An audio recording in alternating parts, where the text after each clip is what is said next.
basically whenever I'd come to a stop, I would go from 14 down to about 11. And I fixed it, and I wasn't too optimistic that it was going to last, and sure enough, it didn't. So what I did before was I just cleaned off the cables, terminals, and stuff like that, and it did help, but then it went right back to it after a couple times driving it. But I did find the issue. So if you go back even more videos, you'll see this switch completely melted. I couldn't even turn it before. It just got so hot and melted back behind there, and I took this apart and it looked like some of the wiring had been messed with. Also, ever since I owned this truck, that fan, the blower motor, has kind of it's been a little noisy. I've taken it apart, I cleaned it out, it was fine externally, so it's something inside the motor. And what that can do is create an extra draw, which in turn creates heat. So you have your resistor, and that extra draw and heat can damage this, and that in turn can melt your harness. So I have a harness, a resistor, and a new blower motor. On my way down to Texas here, this completely stopped working, and sometimes it would come on only on high because it wasn't trying to, meter that voltage or amperage or whatever. All right, so problem number one. These appear to be 5.5 millimeters. I have that, but it's in Ohio. I am in Texas, so I don't have that. So hopefully my favorite pliers in the world can take care of that, but getting up on the top's gonna be pretty tricky. All right, Knipex saved the day again. I've got this tube off up here. Went ahead and unplugged those two prongs.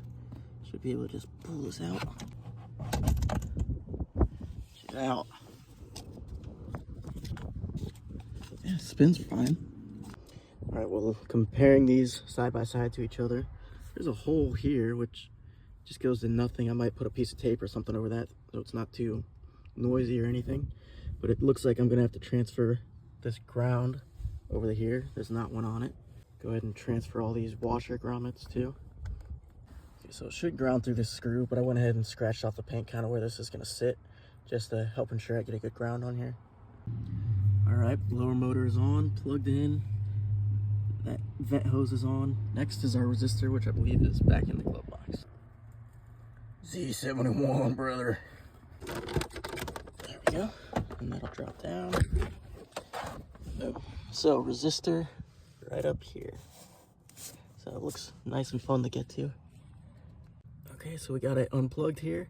You can see none of that's melted. Doesn't look like it was getting hot, nothing. So I think the harness is okay. So for the most part, these appear to be the same. I do see like this compared to this, it's very different. And I would assume that's gonna be more resistance because there's a lot more wire to travel through. But I don't really know much about electrical systems, so I'm not entirely sure, but we'll see if it works. All right, blower motor and resistor are in. Moment of truth. Nope. Oh, that sucks. All right, well, it's got to be that switch or the harness plug something. It was melted. I might have to get a new harness altogether for that, but I'll take that apart again, see what's happening. First things first, I'm gonna have to drop that down in the neutral to pull all this off. So I'm gonna chuck my wheels. All right, wheels are chucked, hopefully that holds. All right, battery's disconnected. Shift levers down, wheels down. Now if I remember correctly, this should just pop out of here. Yeah, okay. Put that out of the way. There we go. All right, that's out of my way. Just these couple plugs back here. Now these are supposed to have just plastic tabs, but they were broke on the donor vehicle, and the original broke taking this out. So I just got these screws in here. They're 2 Phillips.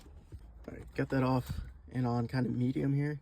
First thing I'm gonna do is I'm gonna go reconnect my battery, and then I'm gonna wiggle these wires and see if it'll come on at all. He's on everything. I wiggle these wires. Oh, it's kind of kicking, so it's something with these wires. Okay, well, that looks worse than I remember. See, I put some heat shrink in here to keep things in place and from making contact with each other. And it doesn't look like anything's contacting another pin, but I gotta replace this for sure. Well, those are about $100, so I'm gonna see what else I can do here. I'm thinking since this whole row here is fine, not melted, everything, I'm gonna cut this kind of in half and then just run these 2 wires separately. I'll probably take this burnt wire back and cut it a little ways and just run a new wire. See what happens. Okay, so I essentially split this plug in half, and then I have these two wires just going separate. I ran a new wire here, just butt connected for now, and I got some heat shrink to kind of keep them from making contact with each other. So just I got this plugged in. I'll reconnect the battery and see what happens. Okay, fan is switched off, key on. Oh, it's on and low. All right. Medium. There we go. That was it. So I'm not going to say it didn't need the resistor or the blower motor, because obviously there was some resistance in order for this to get as hot as it did and start melting that all. So I've got everything new here except for the whole harness. You should probably buy that plug, but $100, I ain't doing that.